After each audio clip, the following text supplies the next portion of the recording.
بهم كافرون قل يتوفاكم ملك الموت الذي وكل بكم ثم إلى ربكم ترجعون ولو ترى إذ المجرمون ناكسوا رؤوسهم عند ربهم ربنا أبصرنا وسمعنا فارجعنا نعمل صالحا إنا موقنون ولو شئنا لآتينا كل نفس هداها ولكن حق القول مني لأملأن جهنم من الجنة والناس أجمعين فذوقوا بما نسيتم لقاء يومكم هذا إنا نسيناكم وذوقوا عذاب الخلد بما كنتم تعملون إنما يؤمن بآياتنا الذين إذا ذكروا بها خروا سجدا وسبحوا بحمد ربهم وهم لا يستكبرون الله أكبر سبوح قدوس رب الملائكة والروح سبوح قدوس رب الملائكة والروح اللهم لك سجدنا سبوح قدوس رب الملائكة والروح وعليك توكلنا سبوح قدوس رب الملائكة والروح وبك آمنا قدوس رب الملائكة والروح وإليك نبنا قدوس رب الملائكة والروح أنيا بسم الله الرحمن الرحيم اللهم إني أسألك بأني أشهد أنك أنت الله الأحد الصمد الذي لم يلد ولم يولد ولم يكن له كفوا أحد ألا تدع لنا في سجودنا هذا ذنبا إلا غفرته آمين ولا هما إلا فرجته آمين ولا دينا إلا قضيته آمين ولا حاجة من هوائج الدنيا والآخرة إلا قضيتها يا أرحم الراحمين آمين الله أكبر تتجافى جنوبهم عن المضاجع يدعون ربهم خوفا وطمعا ومما رزقناهم ينفقون فلا تعلم نفس ما أخفي لهم من قرة أعين جزاء بما كانوا يعملون أفمن كان مؤمنا كمن كان فاسقا لا يستوون أما الذين آمنوا وعملوا الصالحات فلهم جنات المأوى نزلا بما كانوا يعملون وأما الذين فسقوا فمأواهم النار كلما أرادوا أن يخرجوا منها أعيدوا فيها وقيل لهم ذوقوا عذاب النار الذي كنتم به تكذبون ولنذيقنهم من العذاب الأدنى دون العذاب الأكبر لعلهم يرجعون ومن أظلم ممن ذكر بآيات ربه ثم أعرض عنها إنا من المجرمين منتقمون ولقد آتينا موسى الكتاب فلا تكن في مرية من لقائه وجعلناه هدى لبني إسرائيل وجعلنا منهم أئمة يهدون بأمرنا لما صبروا وكانوا بآياتنا يوقنون إن ربك هو يفصل بينهم يوم القيامة فيما كانوا فيه يختلفون أولم يهد لهم كم أهلكنا من قبلهم من القرون يمشون في مساكنهم إن في ذلك لآيات أفلا يسمعون.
Of COVID-19, let's appreciate the fact that all infections are caused by germs, and these germs can be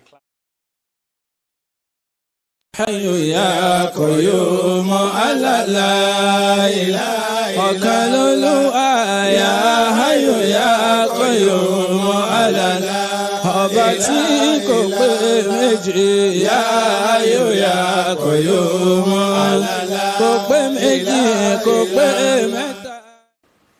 Assalamu alaikum wa rahmatullahi ta'ala wa barakatuhu.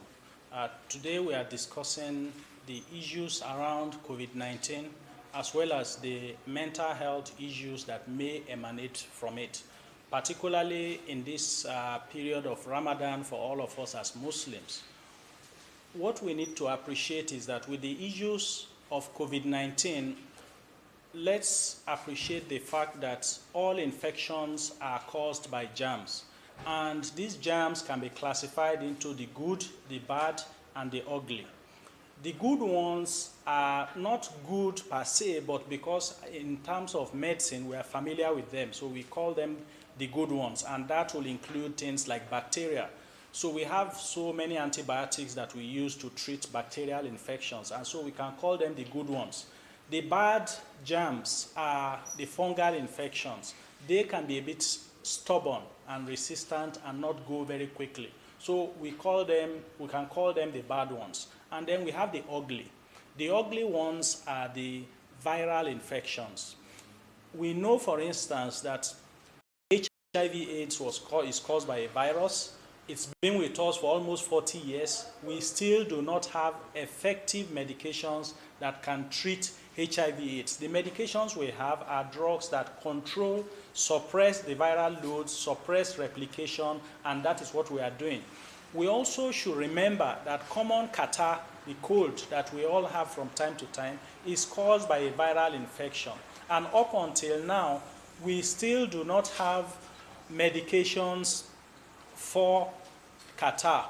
So if you go to a pharmacy, if you have catarrh and you go to a pharmacy, what they will tell you is, and you say you want cold medicine, the drugs they give you are just drugs that will make you comfortable. They will take care of your headache, help you sleep better until the catarrh or the common cold or the flu runs its normal course and you recover by yourself. So viral infections are a bit tricky. We now know also that the COVID-19 pandemic is caused by a new virus. And because it's new, it's going to take a long time. It's going to take some time before we are able to master it before we are able to find effective medications that we can use to treat it or develop a vaccine. Therefore, it's very important for us to be clear, all of us listening to this and watching, it's very important for us to be clear in our mind that with respect to COVID-19, this is one instance where prevention is better than cure, because in any case, we have no cure at the moment.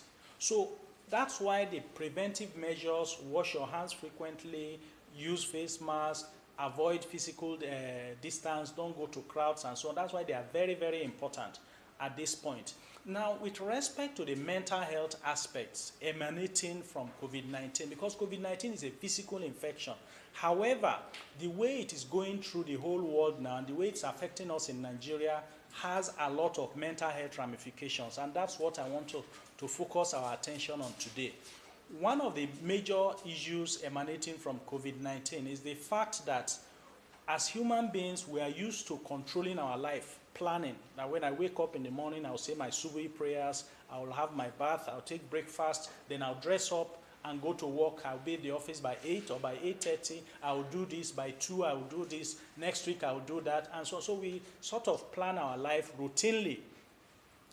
What we've lost with COVID-19 is that sense of control, that sense of having control over our own personal lives. Because now there is lockdown, all borders are closed, there are no planes flying anymore, you cannot travel, you cannot do anything. In fact, you can't even leave your house. You are advised to stay at home. And what that does is that it takes away from us as individuals the sense of control we have over our life.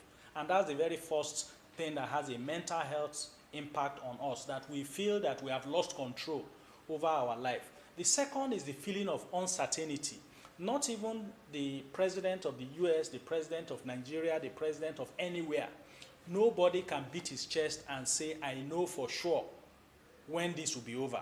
We don't. Only Allah subhanahu wa ta'ala can say that at the moment. So that sense of uncertainty makes it very difficult for us to plan. We cannot plan that I'm going to get married in 3 months' time, I'm going to travel in 4 months' time, I'm going to have this event. You can't make any plans now because of the uncertainty. So, and that uncertainty also places a lot of stress on all of us as individuals, as families, as a community, the fact that you cannot plan. So that's a major problem. The third major issue that is causing a lot of mental health problems for us is the fear. There is, there's a book by on the psychology of pandemics, and that book says that when there is a pandemic, it's not just the infection that is a problem. There is also a fear pandemic. So that third factor is the fact that there is a lot of fear going around. That fear now is the fear of being infected. Will I be infected by the disease? Will I survive? Is this the end of the world? I'm losing my income?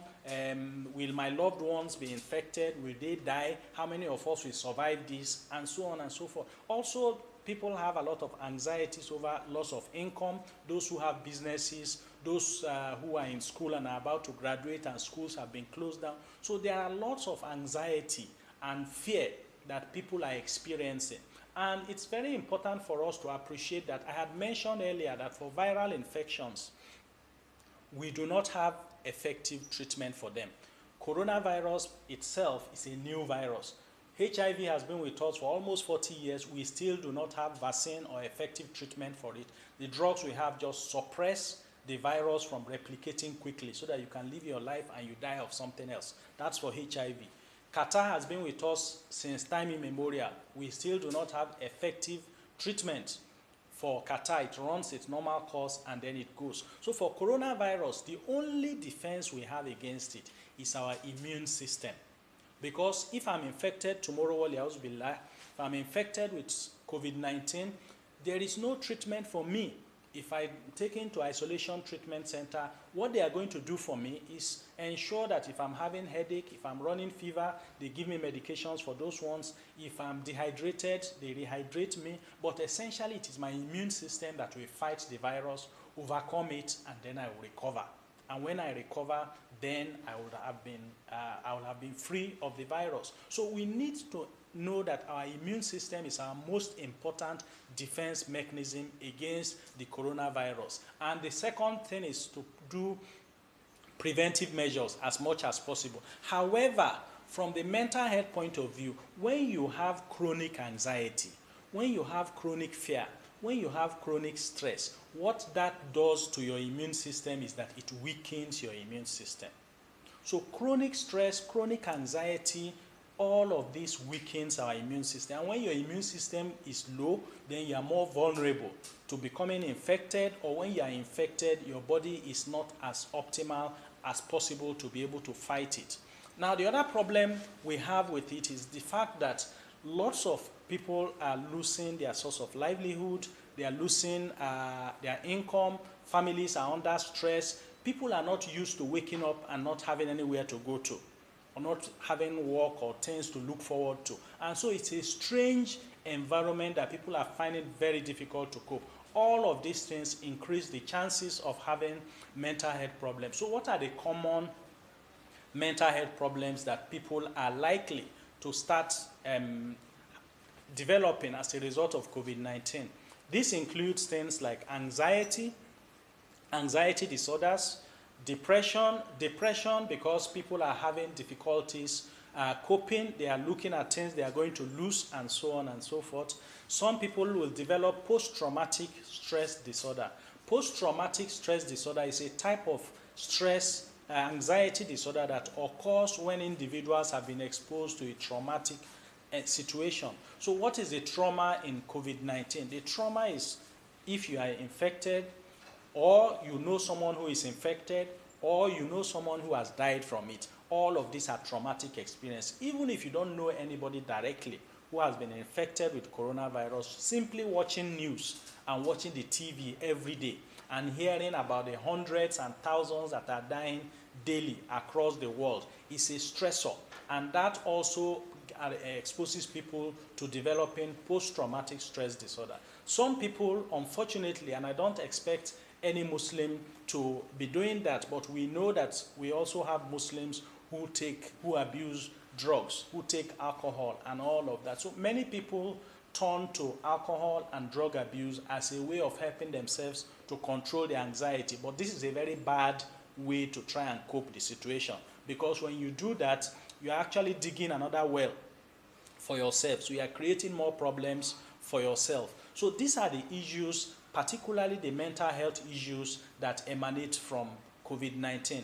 Now we have the stress on families. Individuals, previously, we have lots of different families where essentially they are more like just strangers living under the same roof. They sleep together, they wake up in the morning, everybody bath and go their different way.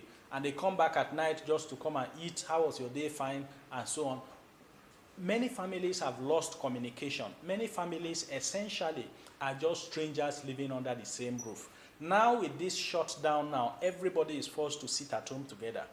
And a lot of frustration, a lot of irritation, feelings of hopelessness, more quarrels and arguments is beginning to come to light. And in Europe and America, there have been reports that there's increase in interpersonal violence, domestic violence, as a result of the lockdown and shutdown and the increased exposure that people are having together. So this, again, is another stressor that increases the chance of developing emotional or mental health problems within families. Now, we should also not forget that children are also affected.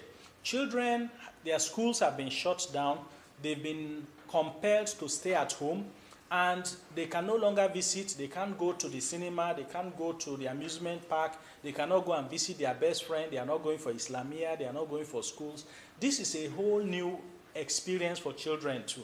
And it's also very important that we understand what is going on in the minds of children. Don't forget that for children, they watch a lot of cartoons, and so they begin to have lots of fears and anxiety that, oh, this one that everybody is saying, coronavirus, people are dying. Is it that aliens have come to take over the world? Is it that we are all about to die? And so these are some of the fears. Children have very, very vivid imaginations. Their imagination can run wild. So we need to also understand that it's not just for us as adults, it's not just for families, it's not just that we are losing income, it's also having an impact on children. And so children are also becoming increasingly anxious, increasingly worried, and not being sure of how to deal with this new situation because it's completely a new chapter. So the problem we have with the COVID-19 with respect to mental health issues is feeling of vulnerability, realizing that we are so small and we are so helpless, feeling of helplessness, feeling of losing control, all of these things, especially with the lockdown and being forced to stay at home, and life as we know it essentially have been turned upside down. So these are the reasons why we are having a lot of problem, especially pertaining to our emotional well-being resulting from COVID-19. So don't go away. We are going to round up at this point and take a break. When we come back, we will then talk about how should we cope with these mental health problems emanating from COVID-19, especially as Muslims during this Ramadan. Stay tuned. Taking care of your mental health during the coronavirus pandemic. The first thing you can do to help yourself is go on an attention diet. Choose 2 to 3 reliable sources of information to get your updates from. Then designate 2 to 3 specific times of day to review any new developments. Ideally, limit the amount of time you spend doing so. It would be easy to become overwhelmed by all the information that's available to us. And in times of social media and instant messaging, if there's something really important that comes up between those designated times, you're still going to hear about it. The next thing you can do to help yourself is practice gratitude daily. 3 things, no repeats. This will help you look for positive things that are going on in your life, and preferably do it first thing in the morning. During a pandemic, we're being bombarded by threat messages or danger signals, and it's going to be important for us to be able to help ourselves settle down and feel more connected to safety in order to be able to process that information and make the healthiest decisions for ourselves and for our families. The third thing we can do is focus on what we can control. Practicing things like self-isolation after travel or social distancing, finding ways to help our neighbors or our families. The fourth thing is connect with others, of course while maintaining that social distancing and self-isolation, but we can do this through text, email, FaceTime, social media groups, and this is really important because attachment mitigates the threat response in humans. The next thing you can do is make a schedule. Whether you're in quarantine or working from home or on self-isolation, structure offers safety and predictability, especially during times of uncertainty. And if necessary, ask a buddy to help you be accountable to sticking to the schedule that you create. The sixth thing you can do is include exercise in that schedule. Our threat systems are on hyper alert during times like these. Give them an opportunity to discharge while bolstering your physical and mental health. And ideally, make it outdoors for as much as possible because we know there are healing properties to being in nature. And 7, use music. Make soothing or nostalgic playlists to help yourself settle when you're feeling amped up. And consider including nature sounds in those playlists. Finally, remember that we're all in this together. This is an issue that is uniting the globe. Allow your feelings to come. Of course, there's going to be moments where you're scared or overwhelmed, and that's okay. Ask yourself, in this moment, what is the healthiest thing for me to do? I hope this helps. Stay well.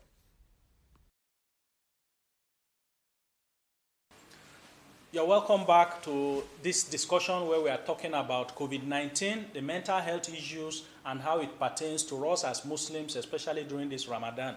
So before we went on break, we had mentioned that some of the issues around COVID-19 includes the fact that it's a new virus.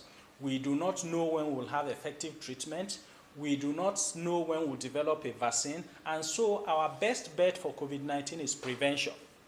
Stay at home, wash your hands, use masks, do all the preventive measures. The second best bet is to ensure that our immune system, which is the only defense mechanism we have against COVID-19, since there is no treatment, it's our immune system that has to overcome it. So this second aspect is where particularly emotional and mental health problems can cause problems for us. When you are chronically anxious and stressed, it helps to weaken our immune system, and that immune system is our only defense. So we quickly mentioned before we went on break some of the mental health problems, that the world as we know it has been turned upside down. We have lost control of our daily life. We cannot plan. We have feelings of helplessness. There's a lot of fear. We don't know if we'll be infected. We don't know if we will survive, and so on and so forth. And a lot of people are exposed to trauma. Just watching the news alone every day is enough to cause anxiety and make you afraid. Here, thousands have died. Hundreds, millions are infected. That is a big problem. And so what we now want to talk about in this section is that how can we help ourselves? How can we cope? Because as mental health professionals, we usually consider in terms of therapy, psychotherapy, what we focus on is that, look, in life, situations may occur that is beyond our control. When those situations occur, we have no control over it, but we are 100% in control of how we react. And that is what I want to focus on. Because especially as Muslims, let's remember, Allah subhanahu wa ta'ala has told us in Surah At-Tawbah, Quran 9 verse 51, that Kul lan yusibana illa ma kataballahu lana huwa maulana wa ala Allahi falyatawakkalil mutawakkilun. Allah says in that verse that, say, Kul lan yusibana illa ma kataballahu lana. Nothing will happen to us except that which Allah has destined for us. Huwa maulana. And Allah is our patron. He is our guardian patron. Wa ala Allahi falyatawakkalil mutawakkilun. Therefore, on Allah should all believers put their trust. So as Muslims, we know this. We are now in a situation, COVID-19 is here. First lockdown is there. It's outside our control. We don't know what's happening. But we can control how we react, how we allow it to have an impact on us. So it's a question of, this analogy of, is the glass half full or half empty? If you look at the glass as half empty, you will have a negative view of what is left in the glass. But if you look at it as half full, you will have a positive view of what's in the glass. So as Muslims, we should always have a positive view, especially with the verse I've quoted. Nothing will happen except Allah has destined it to happen that way. So if you have that perspective, you'll be optimistic. Taking that forward means that every situation that is happening with the lockdown, with the situation now, we look at it from a positive perspective. You are forced to stay at home. You cannot go out. Use that opportunity to bond better with your spouse, with your siblings, with your children, with your family. We've been all so busy running the rat race of life that we no longer have time to sit down and talk in detail. We only talk when there's a problem. Okay, so how are we going to solve this problem? But now we have a lot of time at home. Please, let's spend time with our spouses. Let's spend time with our children. Even if your child is in primary school, find time to sit with that one child and say, what is going on in your school? Who are your best friends? Which subjects do you like? Which teachers do you like? Talk to them. Use the opportunity to increase bonding. We are in Ramadan now as Muslims. People say we cannot go for Taraweeh, we cannot go for Tafsir, and so on. But don't forget that it's not a mistake that Allah has put it this way. Previously, we'll go for itikaf for last 10 days of Ramadan. COVID-19 has made itikaf 30 days. You have more time to sit at home. You are not running to office. There is no meeting. There is no office. Office, you are working from home. There is no excuse now, oh, I have exams. I cannot really finish the Quran in Ramadan. Now there is no school. So let's look at the positive aspect and utilize the positive aspect. There is also a lot of anxiety and fear, as I mentioned. If you know that watching news will make you more anxious, stop watching news. Okay? If all the forwarded messages in social media, or forwarded as received, somebody, a professor from Wuhan in China, say this one, that one. If all those messages are making you more anxious, don't even open them. Okay? So there are many things we can do. If you are at home and you feel that you are isolated, we have mobile phones now. You can do video call with your family members outside where you live. with your friends. Go through your phone book, your friends that you've not been in touch with before. Gradually begin to call them on a day-to-day basis. So you're doing what? You are investing in your social network. You should also make sure that you keep yourself busy. You remember I mentioned in the earlier part that one of the biggest problems with the COVID-19 is that we feel we have lost control over our life. What that means is that previously we bath, we dress, we go to work. Now we don't have that schedule, but you can reimpose control. Even if you have nowhere to go, you can wake up after Subuhi, you can do some recitation of the Quran, go and take your bath, dress up, go to your table, work for 3 hours. After 3 hours, do this. After that, do this. So you have a schedule for your day. What that does is that it helps you gain a sense of taking back some control over your life. And it also gives structure to your life. So because if you just wake up and you lie down from morning till evening, by 12 you're already tired, you don't know what to do, and then you'll be feeling bored, you'll be feeling frustrated. But if you have a schedule that you plan, so when you wake up, you say, okay, tomorrow is Monday, you wake up on Monday, okay, this is what is on the schedule. That gives you motivation, it gives you purpose, and it keeps you going. So this opportunity for us as Muslims, if there are many things you've always wanted to learn, but you never had time, now you have the time. You never had time to recite the Quran properly during Ramadan. The past 10 years of Ramadan, you only struggled to finish the Quran. Now you have the perfect Ramadan for you to finish the Quran 3 or 5 times. So the essence of my message to us as Muslims is that we should try and look at the positives. There are emotional and mental health challenges, true, but there is still a lot that we have under our control. We can try as much as possible to minimize sources of anxiety. If it is news, if it is social media, we can reduce it. We can't attend tafsir now. There are tafsirs online now, so you can attend online. You can't go for Taraweeh prayers. You can follow Taraweeh on DSTV from wherever. You have the time now to try and learn more about Islam, learn about other skills. You didn't know how to use Excel before.